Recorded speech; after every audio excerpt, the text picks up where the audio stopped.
السلام علیکم viewers, welcome back to my YouTube channel Arslan health tips. دوستو، آج میں آپ کو جو وظیفہ بتاؤں گا وہ ہے نظر بد سے بچوں کو بچانا۔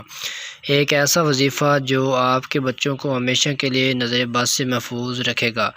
تو آپ نے اس وظیفے کو لازمی کرنا ہے۔ ہمارے ارد گرد و معاشرے میں اور ہماری فیملی میں کچھ ایسے لوگ ہوتے ہیں جن کی نظر بہت تیز ہوتی ہے۔ تو ناظرین، وہ لوگ خوبصورت بچوں کو دیکھتے ہی ان کی نظر فوراً بچوں کو لگ جاتی ہے، جس کے نتیجے میں ہمارے بچے جو ہیں بیمار ہو جاتے ہیں، بچے رونا شروع کر دیتے ہیں۔ اور آپ کے بچوں کو ایسی مصیبتوں سے کیسے آپ اپنے بچوں کو بچا سکتے ہیں، تو آپ یہ وظیفہ کریں۔ تو میری دعا ہے کہ اللہ پاک آپ سب کے بچوں کو نظر بد سے محفوظ رکھے، اور آپ اس وظیفے کو کریں اور ہماری ویڈیو کو آخر تک دیکھیں۔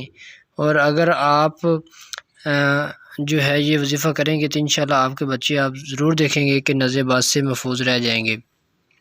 تو بعض اوقات ناظرین، ہمارے بچے اتنے خوبصورت لگ رہتے ہیں کہ ہماری خود کی نظر جو ہے ہمارے بچوں کو لگ جاتی ہے، لیکن ہماری خود کی نظر کا اتنا نقصان نہیں ہوتا جتنا نقصان دوسرے لوگوں کا ہوتا ہے کہ ان کی جو نظر ہے وہ ہمارے بچوں کو لگ جاتی ہے۔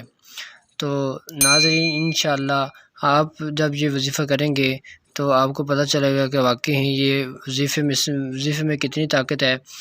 تو ناظرین، چلتے ہیں ہم اپنے ویڈیو کی طرف۔ اس سے پہلے اگر آپ لوگوں نے ہمارے چینل ارسلان ہیلتھ ٹپس کو اب تک لائک نہیں کیا، سبسکرائب نہیں کیا اور بیل کے بٹن کو پریس نہیں کیا تو کر لیں، تاکہ اس طرح کی اسلامک ویڈیوز کا نوٹیفیکیشن آپ تک پہنچتا رہے۔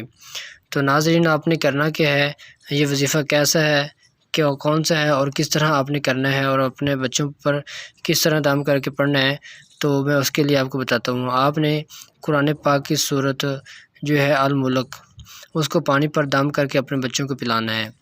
جیسے ہی آپ کو لگے کہ آپ کے بچے نظر بد کا شکار ہو گئے تو آپ نے اس سورت ملک کو ایک گلاس جو ہے پانی کے اوپر دم کر کے تو اپنے بچوں کو جو ہے وہ پلانا ہے۔ تو انشاءاللہ آپ دیکھیں گے کہ اس صورت ملک کی طاقت سے آپ کے بچے جو ہے نظر بد سے محفوظ رہیں گے۔ تو انشاءاللہ جو ہے آپ کے بچے جو ہے نظر بد سے وہ محفوظ بھی رہیں گے، اور بہت ساری مصیبت اور آفات سے بھی محفوظ رہیں گے اس